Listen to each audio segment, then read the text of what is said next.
Voltou Jesus a ensinar à beira-mar e reuniu-se numerosa multidão a ele, de modo que entrou num barco onde se assentou, afastando-se da praia. E todo o povo estava à beira-mar na praia, assim lhe ensinava muitas coisas por parábolas no decorrer do seu doutrinamento. Ouvi, eis que saiu o semeador a semear. E ao semear, uma parte caiu à beira do caminho, e vieram as aves e a comeram. Outra caiu em solo rochoso, onde a terra era pouca, e logo nasceu, visto não ser profunda a terra. Saindo, porém, o sol a queimou, e porque não tinha raiz, secou-se. Outra parte caiu entre os espinhos, e os espinhos cresceram e a sufocaram, e não deu fruto. Outra, enfim, caiu em boa terra e deu fruto, que vingou e cresceu, produzindo a 30, a 60 e a 100 por um. E acrescentou: quem tem ouvidos para ouvir, ouça. Quando Jesus ficou só, os que estavam junto dele, com os 12, interrogaram a respeito das parábolas. Ele lhes respondeu: a vós outros vos é dado conhecer o mistério do reino de Deus, mas aos de fora tudo se ensina por meio de parábolas, para que vendo vejam e não percebam, e ouvindo ouçam e não entendam, para que não venham a converter-se e haja perdão para eles. Então lhes perguntou: não entendeis esta parábola, e como compreendeis todas as parábolas? O semeador semeia a palavra. São estes os da beira do caminho, onde a palavra é semeada. E enquanto a ouvem, logo vem Satanás e tira a palavra semeada neles. Semelhantes são estes os semeados em solo rochoso, os quais, ouvindo a palavra, logo a recebem com alegria, mas eles não têm raiz em si mesmos, sendo antes de pouca duração. Em lhes chegando a angústia ou a perseguição por causa da palavra, logo se escandalizam.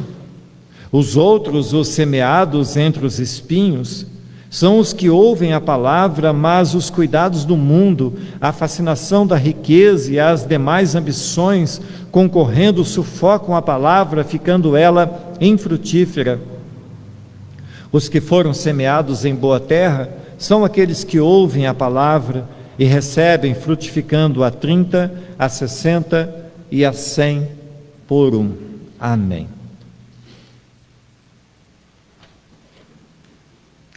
Bendito Espírito Santo, Tua palavra foi lida, mas nós somos, Senhor Deus, muito simples. O nosso entendimento é tão pequeno, Senhor. Desvenda os nossos olhos para que assim possamos enxergar as maravilhas da Tua palavra, e que esta palavra, Senhor Deus, vasculhe toda a nossa alma, que essa palavra entre dentro de nós, Senhor Deus, clareando todos os cantos escuros da nossa vida, que ela alcance, ó Deus, o nosso coração, e que esse seja nessa noite um solo que frutifique a 30, a 60 e a 100 por um. É o que eu te peço, Espírito Santo, em nome de Jesus. Amém. Irmãos, depois que Jesus foi acusado de ser um sócio de Belzebu, o príncipe dos demônios, de ser considerado pelos próprios da sua casa, seus próprios parentes, como estando fora de si, Jesus, ele não ficou bicudo, ele não ficou tadinho, todo mundo me odeia, me chamam de louco. Pelo contrário, irmãos, Jesus não ficou desanimado. Ele não ficou buscando formas e maneiras de se desmotivar a continuar a fazer a sua obra. Longe disso, irmãos, Jesus continuou a fazer a sua obra e a pregar o evangelho das boas novas. Nós devemos ter o nosso coração preparado, irmãos, para ouvir a palavra de Deus e criar expectativa no nosso coração para essa notícia que chega a nós, uma notícia de que nós estamos sendo libertados, livrados, curados. Essa boa nova do Evangelho é aquilo que vem trazer em nós a transformação, é aquilo que vem de forma poderosa mudar a nossa vida todas as vezes que nos expomos a esta palavra. Marcos, então, ele nos informa que Jesus foi à beira-mar e rapidamente uma grande multidão se aproximou, queriam ouvi-lo, queriam tocá-lo. E nós devemos lembrar que no capítulo 3, versículo 9, Jesus havia orientado os seus discípulos para que lhe deixasse sempre pronto, sempre preparado um barquinho, para que então ele pudesse entrar nesse barquinho e se afastar das multidões. Nós veremos que Jesus, cumprindo o que foi dito pelo profeta Isaías, ensinava o povo por meio então de parábolas, mas a grande parte da multidão não entendia o que Jesus estava falando, não entendia o significado daquelas palavras que Jesus dizia por meio de parábolas. Mas não era somente o povo que não estava entendendo. Nós vemos que no texto também os discípulos não estavam compreendendo o significado daquelas lições que Jesus estava ensinando por meio daquelas figuras, por meio daquela então parábola. Jesus então chama a atenção dos seus discípulos, dá uma certa bronca neles e lhes diz: olha, eu vou explicar para vocês o que é o que eu estou dizendo, mas vocês já deveriam estar entendendo. Então, amados irmãos, veremos nessa noite que nós devemos estar atentos quando ouvimos a palavra de Deus. Não são poucas as investidas de Satanás para levar embora do nosso coração tudo aquilo que ouvimos, para que não venhamos a ser libertos pelo entendimento e pela fé que a palavra de Deus nos dá.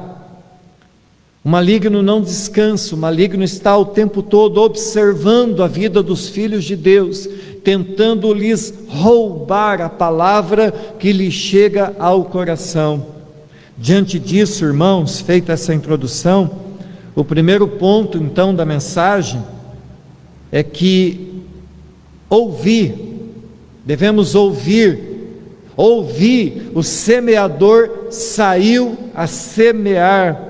Meus queridos, me permitam aqui uma reflexão para que possamos começar essa exposição da parábola do semeador, que foi contada por Jesus e que Marcos, Mateus, Lucas, segundo a inspiração do Espírito Santo, trouxe até nós. Jesus começa chamando a nossa atenção quando ele diz assim: ouvi. Esta palavra, que vem do grego akouo, tem muitos significados, irmãos. Ele é maior do que simplesmente dizer escute. Ela significa que devemos parar, escutar, prestar atenção. Essa palavra faz referência a que nós nos coloquemos diante de Deus, diante da sua palavra, para escutarmos com muito cuidado, com muita atenção, aquilo que está sendo dito para nós. Para nós brasileiros, acostumados à liberdade de culto, foi um grande susto quando as igrejas foram então, e ainda estão em muitos lugares, impedidas de realizar as suas atividades de culto, quando as portas das igrejas permaneceram fechadas. Isso causou um certo espanto na cristandade. A Bíblia diz que o mundo nos odeia, assim como também odiou o próprio Senhor Jesus. O próprio enviado de Deus foi odiado pelo mundo, isso ele sendo Jesus Cristo, o justo. Quando nós lemos a palavra em João 15:18, diz: se o mundo vos odeia, sabei que primeiro do que a vós outros me odiou a mim.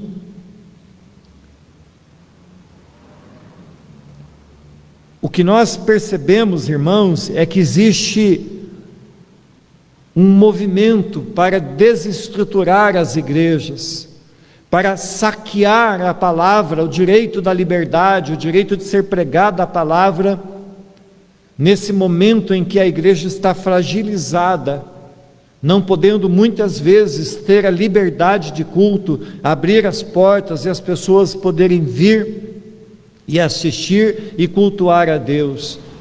Uma prova disso é que há poucos dias, esse ódio contra a igreja, contra as coisas de Deus, ficou muito evidente quando uma igreja em Curitiba, que transmitia o culto online, foi invadida por forças policiais para impedir que o culto acontecesse naquele lugar. Alguém denunciou que ali estava tendo um culto, e foi polícia, guarda municipal, um monte de carro, 9 viaturas, para impedir que ali acontecesse um culto.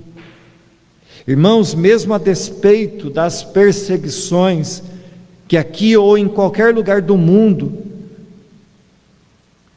mesmo a despeito de tudo isso, por mais incrível que pareça, a palavra está sendo anunciada como nunca antes foi, com força total. Nunca houve na história do mundo uma ocasião onde o Evangelho estivesse sendo ensinado com tanta força e ao mesmo tempo. Todos os dias, milhares de vídeos, lives, cursos, debates têm sido transmitidos para alcançar pessoas nos mais distantes lugares desse mundo. Existe hoje uma multidão de oportunidades de aprender coisas novas, coisas importantes, coisas a respeito da palavra de Deus, através de homens de Deus que têm dedicado em criar conteúdo de qualidade para alcançar as pessoas para o reino de Deus. E é claro, irmãos, existe uma outra também grande multidão de conteúdos impróprios, produzidos por gente às vezes simples demais e até ingênuas, que até fazem de bom coração, mas por outro lado, tem aqueles que o coração está tomado de ganância, de malícia, que estão usando os meios sociais, as redes sociais, para enganar aqueles que têm um coração simples. Portanto, irmãos, nós precisamos verificar com muita atenção que tipo de semente estamos permitindo que seja semeada em nosso coração.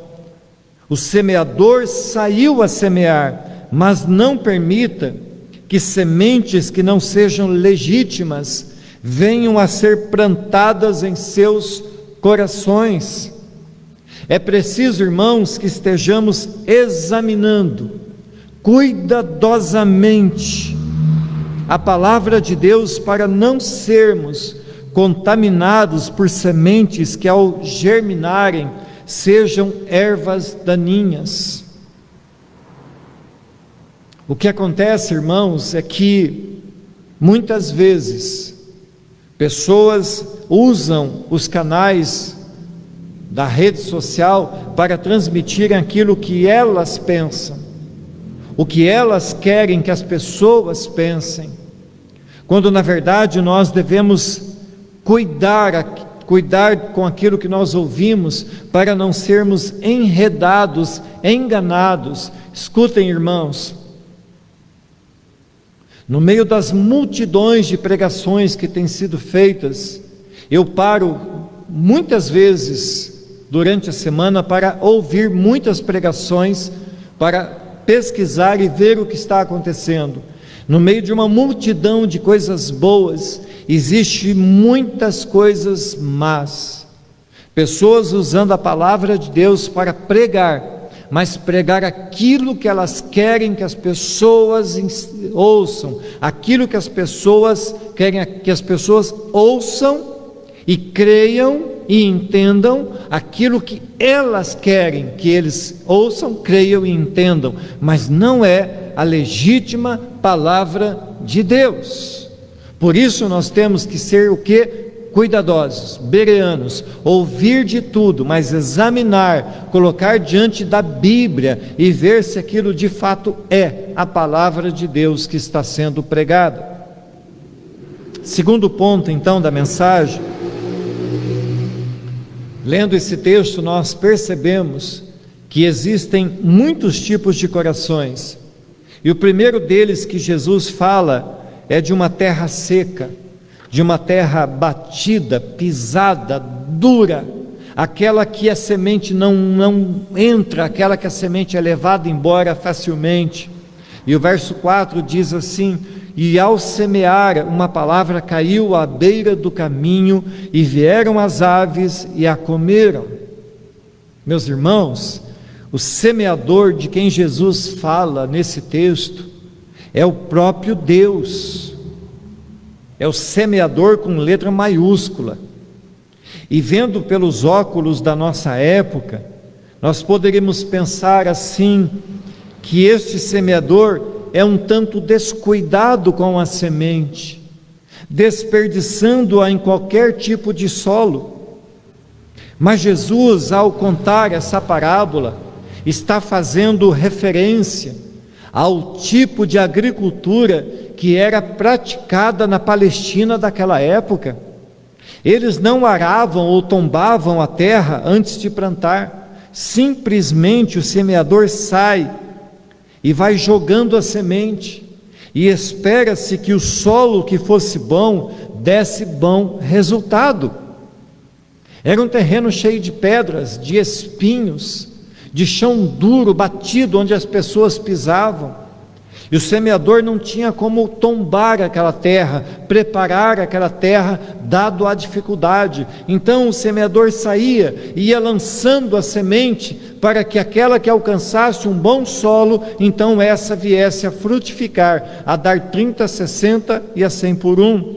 E o primeiro solo então ao qual Jesus faz referência, é a este solo duro, batido, pisado pelo vai e vem das pessoas e dos animais. A humanidade, meus irmãos, está constantemente sendo pisoteada por grandes números de acontecimentos, oferecimentos, propostas, seduções. Existem pessoas que andam muito traumatizadas, suas almas possuem muitas cicatrizes por causa dos sofrimentos que já sofreram e vivem sofrendo ainda nessa vida. Existem pessoas tão duras de corações, que mesmo recebendo de tempos em tempos a semente da palavra, não mudam, não melhoram de vida. Essas pessoas são esse solo batido que, ao receber a boa semente, não consegue impedir que os pássaros venham e a levem embora. Essas aves são uma referência a Satanás, que rapidamente procura tirar dos corações das pessoas a palavra que ouviram. Jesus, então, ao explicar essa parábola aos seus discípulos, àqueles que estavam mais próximo dele, então ele diz assim, lá no verso 15: são estes os da beira do caminho, onde a palavra é semeada, e enquanto a ouvem, logo vem Satanás e tira a palavra semeada neles. Estas pessoas são aquelas que muitas vezes estão profundamente endurecidas, cheios de todo tipo de pecado, e como diz um comentarista, o maior desses pecados talvez seja o de não perceber os seus próprios pecados. Pessoas que são aos seus próprios olhos justas demais, não aceitam a palavra de Deus por acharem-se bons, que já são salvos, consideram-se acima dos demais homens, são como os fariseus de nossa época, E ouvindo isso, irmãos, nós podemos pensar que sejam somente pessoas que vivem fora da igreja. Mas não é bem assim, irmãos. Infelizmente, existem muitas pessoas que passam a vida toda na igreja, ouvem os sermões, leem a palavra, mas não são acometidas pela convicção do pecado, não choram por seus erros e continuam vivendo exatamente da mesma forma, dia após dia, sem poder enxergar que são pecadoras e carecem da misericórdia de Deus e necessitam de arrependimento. E talvez alguém me pergunte: mas essas pessoas são salvas? Sim, estão na igreja, já receberam a Cristo, mas não desfrutam de uma vida abundante, não saboreiam o que é a vida com Deus, neste exato momento, nesse tempo que chamamos de hoje. São salvas, mas não se entregam para Deus, não se deixam usar por Deus, não descansam na mão graciosa do eterno Deus, não usam o termo de Isaías e dizem: eis-me aqui, Senhor, usa-me. Mas existe uma outra terra, uma terra cheia de pedras, uma terra rochosa, e o verso 5 diz assim: outra caiu em solo rochoso, onde a terra era pouca e logo cresceu, visto não ser profunda a terra, saindo porém o sol a queimou, e porque não tinha raiz, secou-se. Queridos, cerca de 2 séculos atrás, um homem chamado Charles Finney trouxe à tona um método que hoje é chamado de apelo. Depois de uma pregação, então, os participantes do culto são convidados a virem à frente e, entre aspas, a aceitarem a Cristo. E isso, irmãos, tem sido um grande desserviço ao Evangelho. O convencimento de pessoas não muda suas vidas, ainda que muitos acabam por se converterem depois, com o tempo, mas a grande maioria destes, e isso tem sido cada vez mais perceptível em nosso tempo, basta uma breve espiada pelos corredores das igrejas e veremos uma grande ausência daqueles irmãos que, movidos por uma emoção, aceitaram Jesus, foram batizados, mas muito deles, no calor de um encontro, de um retiro, movido por emoções, mas não demorou muito, e logo muitos e muitos abandonaram a fé que acabaram de aceitar, movido por suas mentes e por seus corações enganosos. Não tiveram uma verdadeira experiência de conversão, faltou-lhes aprofundamento, a terra de seus corações era pouca e logo a semente se perdeu. Jesus explicou isso dizendo assim: semelhantemente são estes os semeados em solo rochoso, os quais, ouvindo a palavra, logo a recebem com alegria, mas eles não têm raiz em si mesmos, sendo estes de pouca duração, em lhes chegando a angústia ou a perseguição por causa da palavra, logo se escandalizam. Por isso é que a pregação do Evangelho precisa ser feita com ênfase no Cristo e este crucificado, e nunca na decisão de uma pessoa. Apegar-se a uma decisão e ter uma mudança apenas no campo da moralidade não basta, isso é apenas religião. Por isso Marcos usa uma palavra chamada logo, para indicar que receber a semente baseada em emoções significa que ao sair o primeiro sol quente, aqui lembrado por Jesus como as muitas tribulações da vida, a pessoa rapidamente a deixará, ou seja, irmãos, abandonará a fé que quase chegou a brotar em sua alma.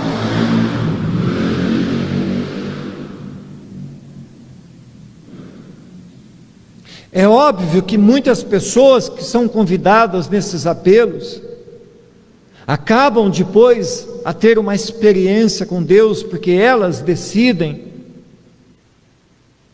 ler mais a palavra, são movidas pelo Espírito Santo que as chamou e mudam de vida e são transformadas.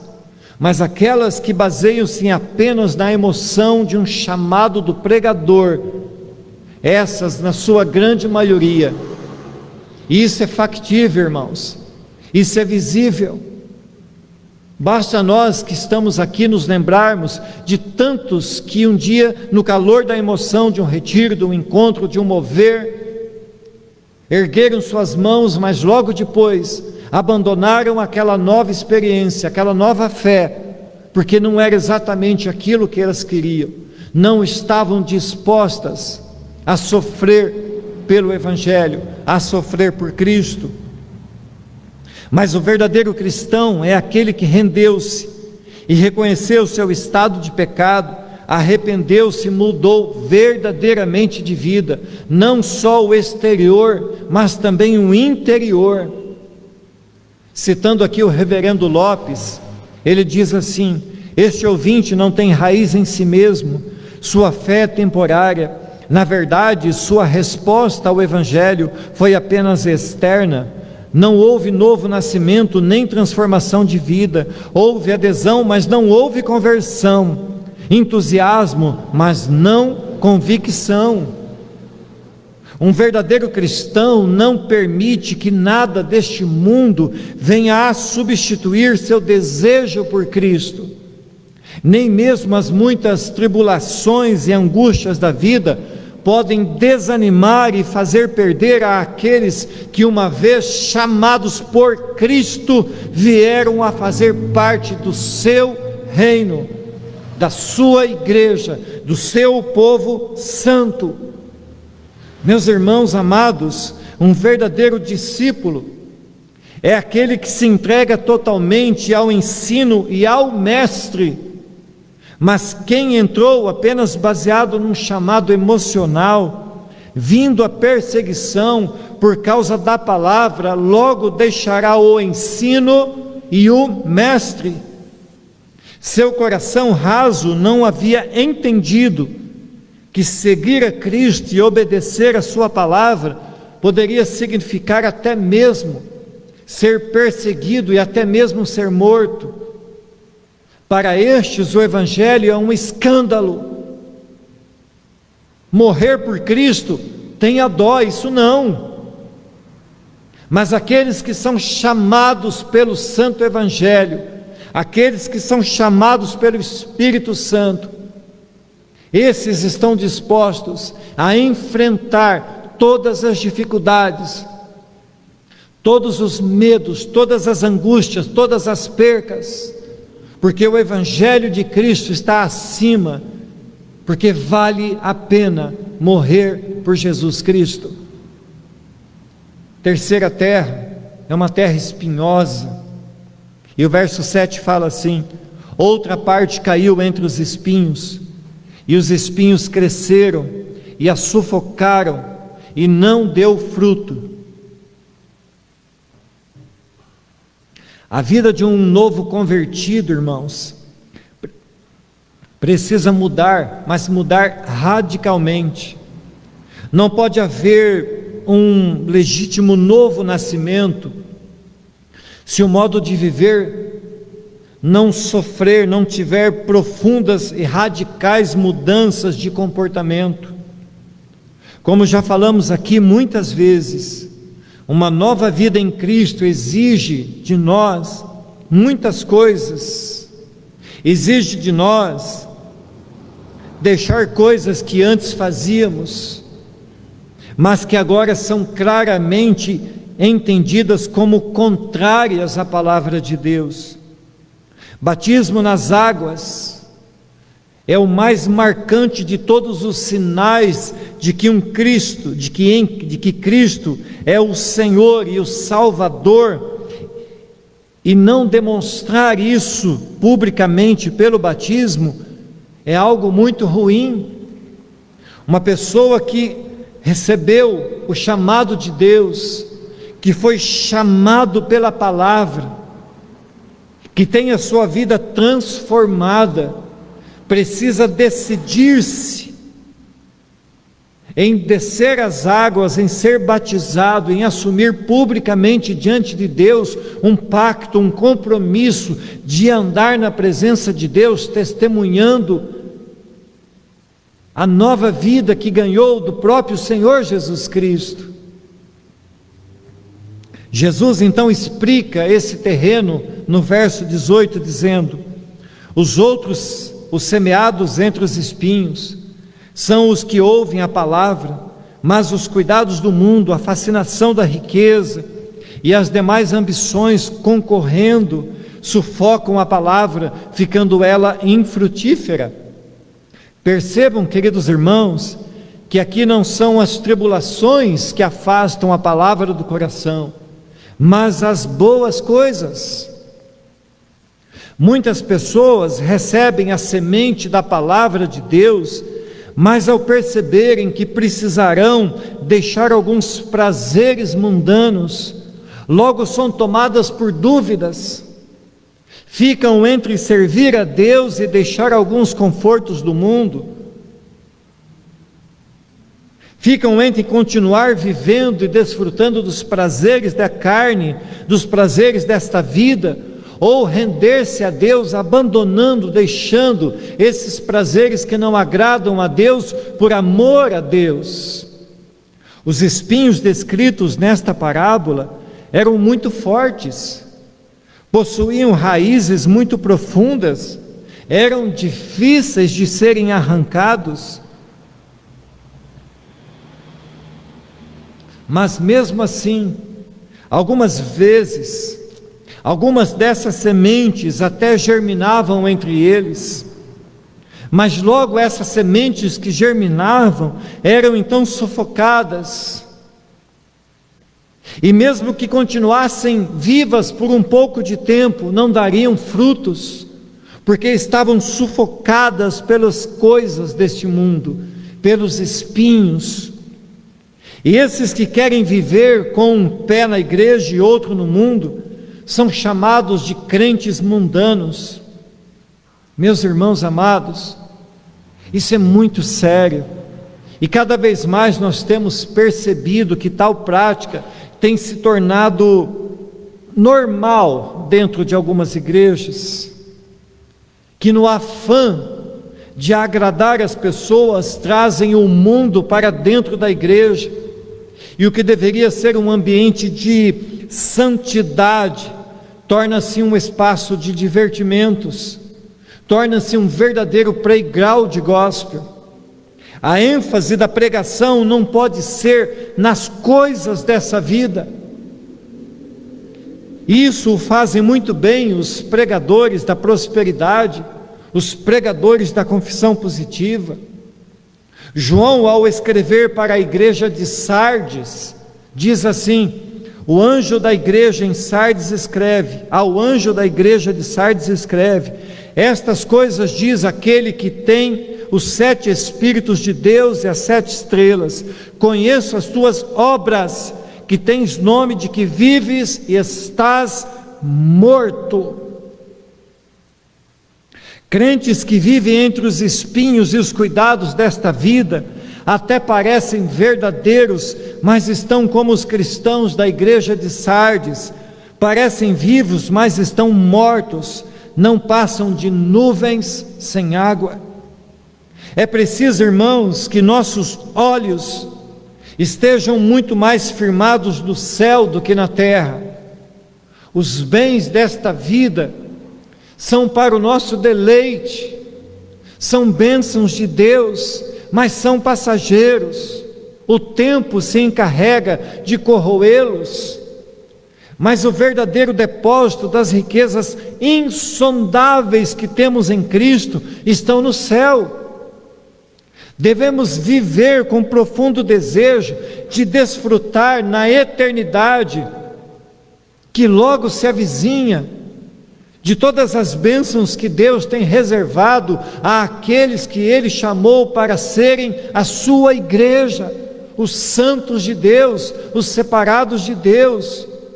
Usar as coisas deste mundo com cautela, com sabedoria, mas não nos tornarmos escravos das coisas. Deus tem abençoado a sua igreja. Deus tem abençoado a cada um de nós com muitas coisas, que podem ser muitas, que podem ser poucas, mas Ele, como disse a Mari, é aquele que supre tudo quanto é necessário na nossa vida. Então vivamos bem no pouco e vivamos bem no muito, mas sem deixar que as coisas tomem, enlacem o nosso coração e não venhamos a desfrutar de uma vida abençoada com Deus. Todos os acontecimentos, irmãos, tudo que tem acontecido no presente momento fazem parte daquilo que nós ansiamos tanto, que é a volta de Jesus. Todos esses acontecimentos, guerras, terremotos, vendavais, pestes, são um aviso de Deus.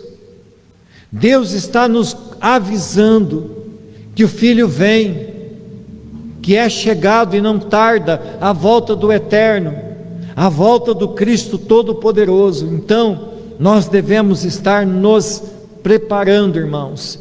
Desfrutar, sim, desfrute daquilo que Deus tem te dado. Trabalhe enquanto é dia, porque a noite vem onde não poderemos trabalhar. E até que, por fim, ele fala então de uma terra boa, e o verso 8 fala assim: outra, enfim, caiu em boa terra e deu fruto, que vingou e cresceu, produzindo a 30, a 60 e a 100 por um. Marcos escreve enfaticamente: enfim, caiu em boa terra. Meus irmãos, isso quer dizer que pregar o Evangelho não é uma tarefa fácil. Alcançar a terra boa, ou numa linguagem mais simples, os bons corações, é algo trabalhoso, algo que exige de nós tempo, investimento, resignação, exige de nós que nós saiamos a semear, até que semeando a gente venha a alcançar os bons corações. As terras da Palestina eram ruins, haviam pouquíssimos lugares onde realmente havia a possibilidade de uma boa plantação. Jesus obviamente está mostrando para nós nesta palavra que a terra, que esse lugar onde ele está falando que o semeador saiu a semear, é um modelo, é um tipo do mundo, onde a semente é lançada em todos os cantos da terra, mas somente em alguns ela vai chegar e vai cair no lugar certo, e vai ser um lugar de frutificação. Jesus encerra então a sua mensagem, falando do último estado do solo. Esse estava adequado à plantação, diferente dos anteriores que estavam duros, ou pedregosos, com pouca terra, ou empraguejados pelos espinhos. Um coração disposto, é isso que nós começamos a perceber, um coração que está disposto a receber a palavra de Deus, um coração disposto, bem preparado, receberá bem a semente da palavra e responderá produzindo muitos frutos. Nós precisamos notar, irmãos, que esta parábola está nos ensinando a ouvir, está nos ensinando a receber, está nos ensinando a praticar. Creio, meus irmãos, que todos aqui estejam na condição de serem boas terras, mas nem por isso deixam de sofrer constantemente ataque dos pássaros do inferno, tentando roubar a sua vontade de servir a Deus, a sua vontade de se dispor diante de Deus e falar: eu estou aqui, Senhor. A vontade de congregar, a vontade de estar entre os santos, a vontade de vir à igreja, a vontade de adorar a Deus no lugar onde Deus chama de sua casa. Devemos perseverar ouvindo com atenção a palavra que está sendo pregada aos nossos corações, culto após culto. Ao ouvi-la, devemos prestar atenção, devemos recebê-la com cuidado, escondendo-a no mais profundo de dentro do nosso coração, regando-a com amor, regando-a com cuidado, andando na presença de Deus, buscando pela irrigação das águas do céu, irmãos. Depois de ouvir, de receber, cabe a nós então praticar esta palavra. Todo cristão deve ser movido pelo desejo de viver intensamente uma nova vida, a nova vida de Cristo. Vindo para cá, eu ouvia um pastor pregando e falando que a mensagem do Evangelho, as boas novas do Evangelho, é aquela mensagem que chega para nós e diz assim: olha, você foi liberto, aquele que é o teu general venceu os inimigos, e você não vai viver mais debaixo da escravidão daquele inimigo que te punha no cabresto. Viver intensamente para Deus é isso, irmãos, é viver com uma alegria no coração, uma disposição de honrar a Deus, de viver para Deus, de glorificar a Deus, porque Ele nos livrou do pecado, Ele nos livrou das garras do maligno, Ele mudou a nossa sorte, mudou o nosso destino, somos livres, e o diabo não tem mais o direito às nossas almas. Tiago diz que não podemos simplesmente ouvir a palavra. Tiago diz que não podemos ser negligentes, mas praticantes operosos. E essa verdade é explicada e fortalecida pelo próprio Senhor Jesus, quando Ele diz assim, lá no verso 20: os que foram semeados em boa terra são aqueles que ouvem a palavra e a recebem, e frutificando a 30, a 60 e a 100 por um. Frutificar é praticar a palavra. E por fim, irmãos, nós percebemos que a vida dos cristãos sinceros não são iguais. A minha vida é diferente da vida do Brian, é diferente da vida do Mário, é diferente da vida do Varley, da Misuê, é diferente. Notamos isso quando lemos a descrição de que nem todas as sementes vão produzir da mesma forma e quantidade. Eu tenho a mais certeza, a mais convicta, absoluta, de que há nessa igreja gente muito mais capaz do que eu, muito mais santa do que eu, que vai frutificar e que frutifica muito mais do que eu. Todas as sementes são frutíferas, mas nem todas produzem da mesma forma. Jesus está falando desta forma para demonstrar que cada cristão fará a obra de Deus da maneira que Deus lhe der para fazer. Cada cristão é um vaso de Deus, é um homem de Deus, uma mulher de Deus, singular, único, com sua própria identidade, com um chamado específico, sendo ele propriedade exclusiva de Deus para fazer a obra que Deus lhe tem dado para fazer, e não importa se é 30, 60 ou 100, o que importa é, na medida da graça que Deus lhe tem dado, produza para o reino de Deus. Cada um produzirá conforme aquilo que Deus o capacita a produzir. Alguns darão 100% de produção, outros 60% e outros 30%, mas todos de alguma forma estarão ativos, praticantes e producentes na obra de Deus. E com isso, meus irmãos, nós devemos saber que a todos que Deus chama, Ele capacita.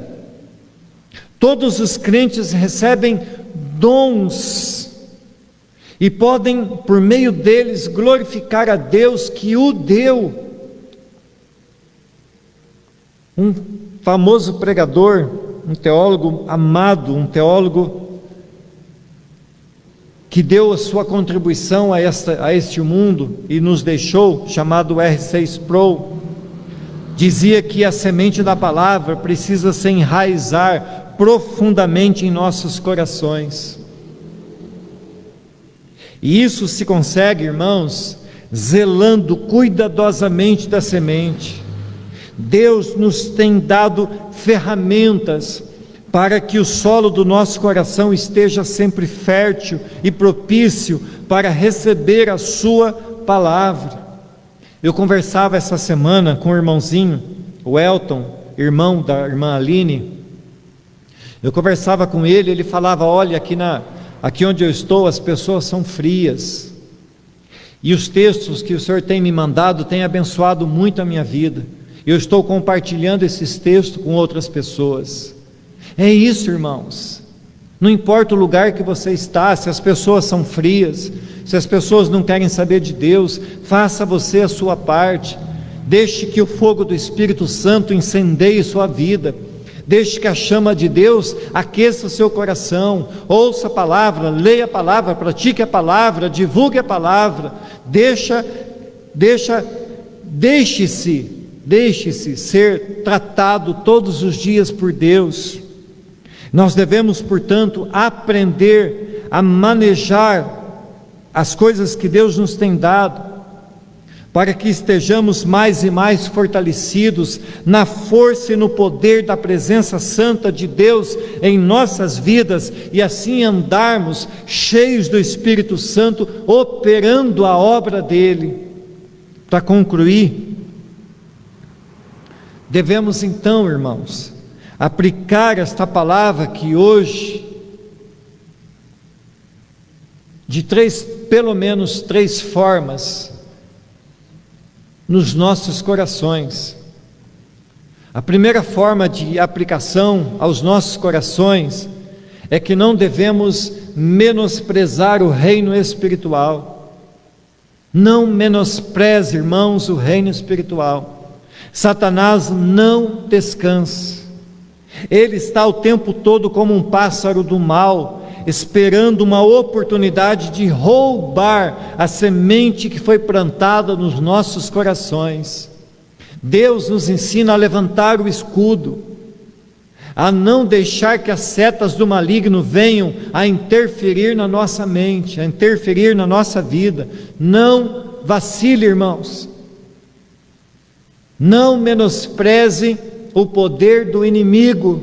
Ele é audacioso, ele é perspicaz naquilo que ele faz, ele é sutil. Então, cuidado, mantenha o escudo erguido.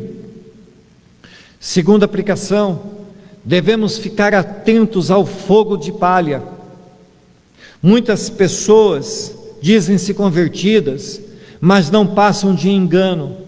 Muitos crescem fortes e verdes, mas são joio, principalmente entre os jovens. Vemos muitos que se dizem cristãos, mas estão apenas e só interessados em conquistar alguém para o seu deleite carnal, do que realmente serem ou ser verdadeiros convertidos. Isso vale também para os pseudo-pregadores, que arrastam multidões com suas bajulações, com suas palavras eloquentes de motivação. Devemos estar atentos para não sermos enganados por esses que são palha, esses que não resistirão no último dia. Terceira aplicação: nós já sabemos que o maligno é astuto, que haverão enganadores dizendo ser o que não são, mas também não podemos diminuir o poder da palavra de Deus. Ela sempre alcançará os seus objetivos. Nada e ninguém poderá impedi-la de frutificar nos corações daqueles que Deus escolheu para que sejam frutíferos. Deus é o supremo agricultor e sabe exatamente como tratar a terra que Ele mesmo saiu para semear. Deus é o nosso supremo semeador. Deus é aquele que olhou para nós, aquele que viu as nossas necessidades. Deus é aquele que na eternidade já sabia quem éramos. Deus é aquele que por sua graça nos chamou, escolheu e salvou. Deus é aquele que no poder e na força do seu Espírito Santo tem todos os dias trabalhado em nós, nos feito santificar cada vez mais. Mas não devemos cruzar os nossos braços e apenas descansar. Nós devemos descansar em Cristo, na sua graça, no seu poder, e sermos aqueles cristãos que, após ser semeados como já o fomos, e então nós sairmos a pregar esta palavra, a cumprir o ide de Jesus, a semear os corações daqueles que Deus já chamou, lançando a semente mundo afora, e aqueles que Deus sabe quem são, Deus salvará, porque Deus conhece todos aqueles que são chamados e escolhidos para estarem com Ele no reino dos céus. Devemos somente nos prepararmos para que não venhamos a ser desanimados pelos espinhos dessa vida, pelos prazeres dessa vida, nem pelo medo, nem pela angústia, nem pelas aflições. Nada pode impedir que venhamos a esmorecer diante de Deus. Amém, irmãos? Uma outra vez que eu preguei esse texto, e cada vez que você prega o mesmo texto, você tem um desafio gigante, de tirar dali um entendimento que antes você não tinha. Eu lembro uma certa feita que eu preguei esse texto, acho que a outra vez foi em Lucas, e eu contei uma história, e me permitam aqui ser repetitivo, mas um homem entrava, uma mulher entrava todos os dias, uma senhorinha entrava no ônibus, e no percurso que aquele ônibus fazia até o serviço, ela sacava da bolsa dela um pacote de semente, ia lançando então aquelas sementes pela janela, ia jogando para fora. E um certo dia um homem incomodado com aquela situação assentou-se do lado dela e disse: o que a senhora faz todos os dias? Ela disse: olha, meu filho, eu pego as sementes e vou jogando pela janela. Então esse homem disse assim: mas escuta, vai cair no asfalto, vai cair no acostamento, os carros vão passar em cima, não vai dar nada, a senhora está perdendo o seu tempo lançando sementes pela janela do ônibus. E os dias se passaram e ela continuou fazendo aquilo que ela sempre fazia, semeando a semente. Mas então um dia aquela mulher não entra no ônibus, e o homem então, depois de perceber a ausência dela, vai e pergunta, e ele descobre que ela havia morrido. E ele, ao olhar para fora da janela do ônibus, ele percebe que aquele trecho até o seu lugar de trabalho já não era mais o mesmo, mas estava florido. Haviam muitas flores que haviam crescido à margem do asfalto. Então no outro dia, aquele homem entra no ônibus, saca de um pacotinho de sementes e vai jogando sementes para fora da janela. Essa é a nossa vida, irmãos.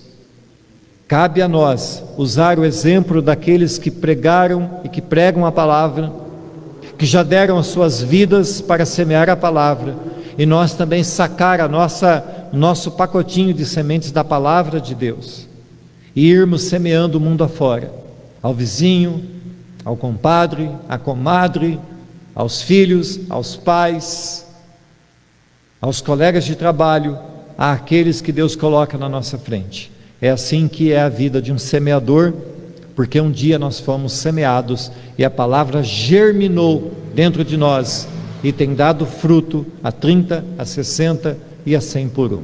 Amém?